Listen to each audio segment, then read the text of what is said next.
La Révolution française, déclenchée en 1789, fut un événement majeur qui ébranla les fondements de l'Ancien Régime et eut des répercussions bien au-delà des frontières de la France. Ces appels à la liberté, à l'égalité et à la fraternité mirent non seulement fin aux privilèges féodaux dans le pays, mais influencèrent également de manière profonde la colonie la plus lucrative de la France, Saint-Domingue. Toutefois, les élans révolutionnaires n'ont pas pris uniquement source dans les événements qui se déroulaient en France. Les Marrons, des Africains réduits en esclavage qui s'étaient enfuis pour former des communautés indépendantes dans les régions escarpées de l'île, résistaient à l'autorité coloniale depuis déjà plusieurs décennies. Leurs actions clandestines et la création de campements indépendants fragilisaient le système bien avant 1789.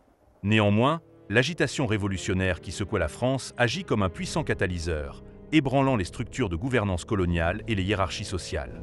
Tandis que différentes factions se disputaient le contrôle de Saint-Domingue, la colonie sombra dans le chaos et l'incertitude.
La Société des Amis des Noirs, fondée à Paris en 1788 par Jacques-Pierre Brissot, Étienne Clavière et l'abbé Grégoire, était un groupe abolitionniste précurseur militant pour la fin de la traite atlantique des esclaves et, à terme, pour l'abolition de l'esclavage. Composée de penseurs des Lumières, de réformateurs politiques et de sympathisants, elle eut recours à des pamphlets, des pétitions et des discours publics pour remettre en cause les justifications morales et économiques de l'esclavage. L'un de ses contributeurs sera le riche planteur Julien Raymond, un mulâtre né à Benay, à Saint-Domingue et établi en France depuis 1785.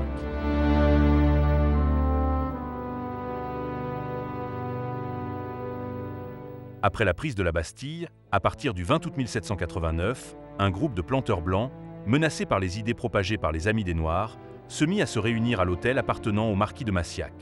À cette époque, il comptait 70 membres, tous propriétaires à Saint-Domingue ou dans les Petites Antilles, et prirent finalement le nom de Club de Massiac. S'ils voyaient dans la Révolution l'opportunité d'accroître leur pouvoir dans la colonie, ils considéraient que les idéaux des droits de l'homme donnaient aux mulâtres et aux noirs libres une audace excessive pour revendiquer l'égalité. Ils s'organisèrent afin de faire échouer toute initiative ou tout décret en faveur des idées abolitionnistes ou des droits des gens de couleur. Ils servaient aussi de relais pour leurs camarades blancs à Saint-Domingue, qui cherchaient à obtenir dans la colonie les pouvoirs jadis strictement réservés à la noblesse. Lorsque le comte Louis-Antoine de Thomassin de Peigné débarqua à Saint-Domingue en septembre 1789 en tant que nouveau gouverneur, la colonie traversait une crise profonde. Les riches planteurs blancs, appelés les Grands Blancs, cherchaient avant tout à assurer une plus grande autonomie politique et économique pour eux-mêmes, tout en préservant le système de plantation qui faisait leur richesse. Le maintien de l'esclavage était au cœur de leurs intérêts. À leurs yeux, la Révolution française signifiait que la noblesse ne serait plus la seule à pouvoir occuper des postes de haut rang dans la colonie, tels que gouverneurs ou intendants. Puisqu'ils détenaient la richesse, ils estimaient devoir aussi détenir le pouvoir politique. Certains commencèrent à formuler des revendications de plus en plus audacieuses et menacèrent même de proclamer l'indépendance, à l'exemple des colons américains. Cependant, ils renoncèrent finalement à ce projet, préférant s'unir aux planteurs et aux marchands plus modérés. Dans la province du Nord, les planteurs fortunés avaient déjà pris des mesures en formant une assemblée. Bientôt, leurs homologues de l'Ouest et du Sud firent de même, créant leurs propres assemblées dans un acte de défi. Il ne s'agissait pas de simples groupes de discussion, mais bien d'une déclaration d'intention. Ils se considéraient comme la véritable autorité, responsable de l'administration de ces provinces. Déterminés à s'unir pour obtenir davantage d'autonomie, ces trois assemblées provinciales mirent ensuite sur pied un organisme législatif plus large, l'Assemblée coloniale. Elles établirent leur siège à Saint-Marc, marquant ainsi leur intention de se distancier du gouvernement colonial siégeant à Port-au-Prince. Le 15 avril 1790, cette nouvelle entité, souvent appelée l'Assemblée de Saint-Marc, s'attribua le titre grandiose d'Assemblée générale de la partie française de Saint-Domingue. Confronté à la menace grandissante que représentaient les colons adeptes d'idées sécessionnistes, le comte de Peigné s'employa à obtenir le soutien des planteurs blancs demeurant fidèles à l'ancien régime. Cette coalition, loyale à la France, décida de se distinguer en arborant un pompon blanc sur leur chapeau, ce qui leur valut le nom de pompon blanc. En réaction, les planteurs rebelles adoptèrent un pompon rouge, devenant ainsi les pompons rouges. Parmi les classes populaires et moyennes de la population blanche, notamment des artisans, de petits commerçants et des agriculteurs, certains rejoignirent les rangs du gouverneur. Bien que ces petits blancs appuyassent la Révolution, convaincus qu'elle servirait leurs intérêts, ils étaient loin de constituer un bloc homogène. Beaucoup d'entre eux collaborèrent avec les pompons rouges, qui ne défendaient pas forcément leurs revendications, mais partageaient leur objectif d'écarter les affranchis, jugés inférieurs aux blancs. Contrairement aux petits blancs, les affranchis, en particulier les mulâtres, étaient mieux organisés et plus décidés à tirer profit des idéaux de la Révolution française. Plusieurs d'entre eux venaient de familles aisées et avaient reçu une solide éducation en France. Dès les prémices de la Révolution, l'une des figures les plus en vue fut Julien Raymond, essayiste politique et membre de la Société des Amis des Noirs, établie à Paris. Il exhortait ses compagnons affranchis à se garder de toute tentation de s'associer au mouvement séparatiste des planteurs blancs, les enjoignant à demeurer fidèles à la France et aux principes de la Révolution. Raymond, lui-même propriétaire d'une plantation et d'esclaves à Saint-Domingue, bien qu'occasionnellement critique à l'égard de l'institution esclavagiste, était principalement centré sur l'obtention de l'égalité avec les Blancs. En octobre 1789, il rencontra un autre mulâtre de Saint-Domingue, Vincent Auger, qui, contrairement à Raymond, était prêt à prendre les armes pour défendre la cause. Vincent Auger, né vers 1757 à Dondon, Saint-Domingue, était le fils d'un Français blanc, Jacques Auger, et d'une mulâtresse, Angélique Ossé. Sa famille possédait une plantation de café exploitée par des esclaves, base de leur fortune. À l'âge de 11 ans, Auger partit pour Bordeaux, en France, où il passa environ 7 ans en apprentissage chez un orfèvre avant de revenir à Saint-Domingue en 1775. Plutôt que de retourner à Dondon, il s'établit au Cap Français, exerçant comme commissionnaire dans le commerce du café et élargissant progressivement ses activités. Il devint ainsi l'un des hommes de couleur les plus riches du Cap Français. Toutefois, en 1788, il accumula d'importantes dettes et déménagea à Port-au-Prince pour mieux gérer ses finances et ses affaires juridiques. Plus tard la même année, Auger repartit en France. Lorsque la Révolution française éclata en 1789, il en adopta les idées. En septembre 1789, l'un des premiers actes politiques d'Auger fut de tenter de rejoindre l'influent club de Massiac, composé de planteurs blancs craignant l'impact de la Révolution sur leurs possessions à Saint-Domingue. Il s'est présenté comme un facilitateur capable de préserver l'économie de plantation au milieu des bouleversements révolutionnaires. Cependant, le club rejeta sa demande d'adhésion. Déterminé, Auger rejoignit alors un groupe nommé « Colons américains », composé d'hommes de couleur libre, principalement artisans et domestiques. Sa fortune lui donna rapidement de l'influence et il devint l'un de leurs principaux dirigeants. Les colons américains aspiraient à obtenir une représentation à l'Assemblée nationale. C'est à cette époque que Julien Raymond rejoignit le groupe. Son arrivée fut un atout majeur, car il disposait déjà de relations au sein des milieux abolitionnistes parisiens. Le marquis de Lafayette, célèbre héros de la guerre d'indépendance américaine, un des rédacteurs de la Déclaration des droits de l'homme et du citoyen et membre de la Société abolitionniste des Amis des Noirs, invita Auger, Raymond et d'autres hommes de couleur chez lui. Le 22 octobre, Vincent Auger et Julien Raymond présentèrent une pétition à l'Assemblée nationale française, faisant valoir qu'en tant que citoyens libres et propriétaires, ils devaient bénéficier des mêmes droits politiques que les colons blancs. Ils remportèrent gain de cause l'année suivante, lorsque l'Assemblée nationale publia, le 28 mars 1790, un décret précisant les modalités de formation des assemblées coloniales et les conditions d'éligibilité pour voter ou exercer des fonctions dans les colonies.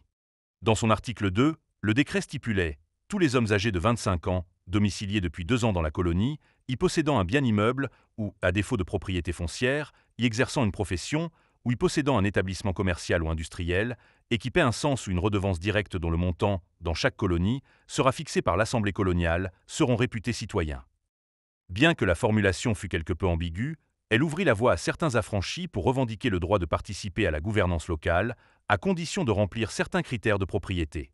Les riches planteurs blancs, affiliés au club de Massiac, résistèrent à l'application de toute disposition qu'ils jugeaient susceptible de saper le contrôle des Blancs. Le 28 mai 1790, l'Assemblée coloniale de Saint-Marc jeta les bases de ce qu'elle appela les « fondations constitutionnelles » de Saint-Domingue. Ces dispositions affirmaient que cette assemblée détenait seule le pouvoir de légiférer et d'administrer la colonie, remettant en cause l'autorité tant du gouverneur royal, le comte de Peigné à Port-au-Prince, que celle du gouvernement de la métropole. Tout en reconnaissant Louis XVI comme souverain, les planteurs entendaient s'affranchir de la tutelle de l'Assemblée nationale. Ils désiraient demeurer nominalement sous la couronne française, mais se gouverner eux-mêmes avec un minimum d'ingérence de Paris. La constitution des planteurs blancs refusait tout droit politique ou civil aux gens de couleur libre, renforçant ainsi une hiérarchie raciale où tout pouvoir réel appartenait aux Blancs.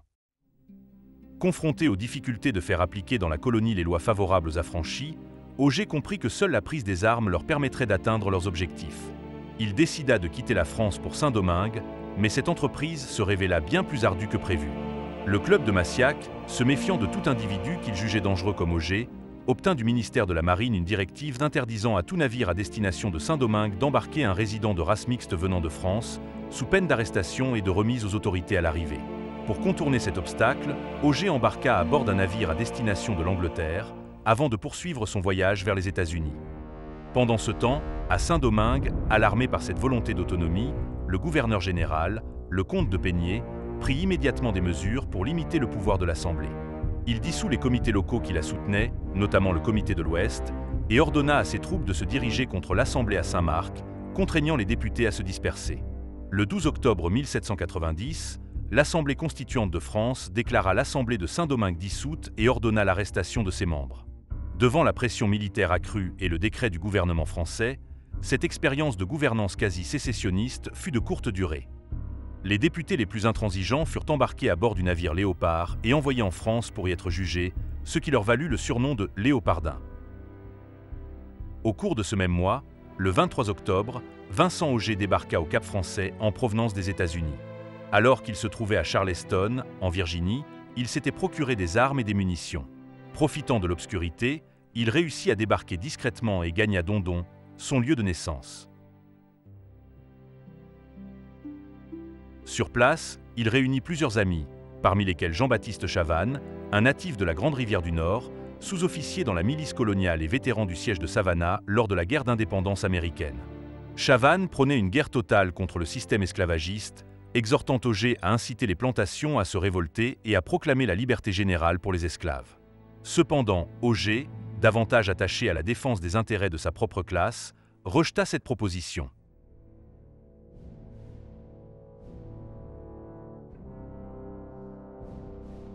Le 28 octobre 1790, Auger et Chavannes, à la tête de 250 hommes, envahirent la Grande Rivière du Nord et désarmèrent la population blanche locale. Ils adressèrent des lettres au gouverneur, le comte de Peigné, ainsi qu'au général Vincent, commandant de la province du Nord, réclamant l'application officielle du décret du 28 mars 1790, lequel accordait certains droits aux gens de couleur libre. En réponse, le général Vincent rassembla une force de 600 à 800 hommes et marcha contre Auger et Chavannes. Mais les colonnes de milices furent lourdement défaites, semant la panique au Cap Français. Alarmés par cet échec initial, les autorités envoyèrent une expédition plus importante, de 1500 à 1600 soldats, sous le commandement du colonel Campfort. Cette force, qui incluait de l'artillerie, de la cavalerie et 200 auxiliaires noirs armés, surpassaient de loin les rebelles d'Auger, qui ne disposaient d'aucune artillerie et durent faire face à de nombreuses désertions. Constatant l'impossibilité de tenir leur position, Auger et Chavannes se réfugièrent en territoire espagnol, dans la partie orientale de l'île, la capitainerie générale de Saint-Domingue, espérant y trouver refuge. Leur répit fut de courte durée. Le 20 novembre 1790, Auger et 23 de ses compagnons, dont Chavannes, furent capturés à Hinche, en zone espagnole, après que les autorités locales eurent accepté de les remettre à leurs homologues français. Conduits sous escorte jusqu'au Cap Français, les prisonniers furent interrogés en janvier 1791 par le procureur de la colonie. Peu après, le gouverneur, le comte de Peigné, démissionna sous l'accusation d'être trop indulgent envers les gens de couleur libre et Rouxel de Blancheland lui succéda. Le nouveau gouverneur organisa rapidement le procès d'Auger et de Chavannes devant le Conseil supérieur du Cap. Aucun des deux hommes ne fut autorisé à plaider en leur faveur. Déclarés coupables, ils furent exécutés par le supplice de la roue le 25 février 1791. La nouvelle selon laquelle Vincent Auger et Jean-Baptiste Chavannes avaient pris les armes dans le Nord pour exiger l'application du décret du 28 mars 1790 se propagea rapidement à travers Saint-Domingue. Dans la région du Sud, en apprenant l'insurrection d'Auger, les gens de couleur libre s'organisèrent sous la direction d'André Rigaud, un ancien compagnon d'armes de Chavannes qui avait participé à la guerre d'indépendance américaine.